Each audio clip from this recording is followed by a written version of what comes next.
Hello दोस्तों, नमस्कार। मैं आपको आज एक अपने गार्डन पे लगे हुए मधुमक्खी का छत्ते का टूर करवा रहा हूँ। बट उससे पहले मैं आपको ये बताना चाहता हूँ कि पिछले 3-4 दिन से दिल्ली एनसीआर में काफ़ी ज़्यादा टॉर्नेडो और विंड और स्टॉर्म टाइप का, मतलब बहुत तेज़ हवाएं चलना ये हो रहा है। और इस वजह से काफ़ी ज़्यादा नुकसान हो रहा है। हमारे भी टेरेस गार्डन में जितने भी हमने महंगे महंगे पौधे लगाए थे, पेड़ लगाए थे आम के और चीकू के, उसमें भी बहुत नुकसान हुआ। वो पेड़ के पेड़ उखड़ के चले गए। हम बचा नहीं पाए उनको, मतलब हमें ऐसा नहीं लगा कि ये उखड़ जाएगा। और बहुत नुकसान हुआ इन चीज़ों का, पौधों का खास तौर से। तो उस बीच मैंने ये नोटिस किया कि ये मधुमक्खियों का छत्ता शायद कहीं से डीलोकेट हो गया है, रिलोकेट हो गया है। तो वहाँ से ये टूट के आया है। असल में तो होता ये है कि जब एक छत्ते में दो मक्खियाँ हो जाती है, रानी मक्खी, तो एक रानी मक्खी अपने कुछ वर्कर के साथ शिफ्ट हो जाती है, नए छत्ते की तलाश में नया बनाती है।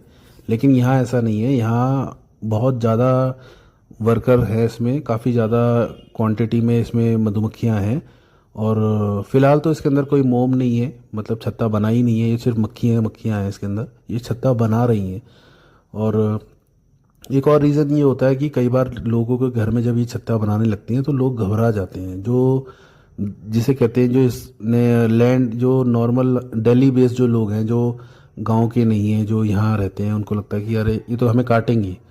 तो ऑब्वियसली अगर आप छेड़ोगे तो काटेगी वो, मगर आप छेड़ोगे नहीं। तो ये सबसे बढ़िया चीज़ है और इसे कहते हैं शुभ चीज़ है। हमारे घर में जो आ रही है शुभ चीज़ है और अच्छा माना जाता है कि घर में होनी चाहिए। हमारे घर में तो ये बहुत बार लग चुकी है, हमने इसका शहद भी निकालते हैं और निकालेंगे इसका भी। बट उतनी क्वांटिटी में निकालो ताकि जिससे आपका भी फ़ायदा हो जाए और उसको भी खाने को मिले, क्योंकि मधुमक्खी सिर्फ शहद खाती है, नेक्टर लेकर आती है। नेक्टर नहीं खाती है, नेक्टर से शहद बनाती है। रानी मक्खी भी शहद खाती है। रानी मक्खी को बेसिकली जो बच्चे नए होते हैं, अंडे से निकलते हैं या अंडे में जो होते हैं, उनको वो रॉयल जेली खिलाया जाता है। तो वो उनके एक लंबा प्रोसेस है, इसके बारे में आपको पढ़ना पड़ेगा।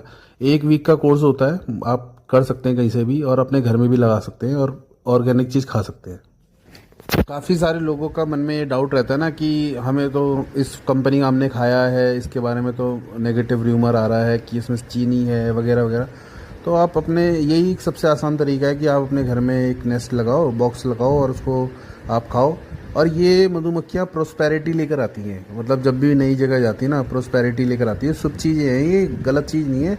आप डिस्टर्ब किसी को भी करोगे, मारोगे, जिसे कहते हैं ना बैल के आगे आप उसको डंडा दिखाना, तो वो भी मारेगा आपको।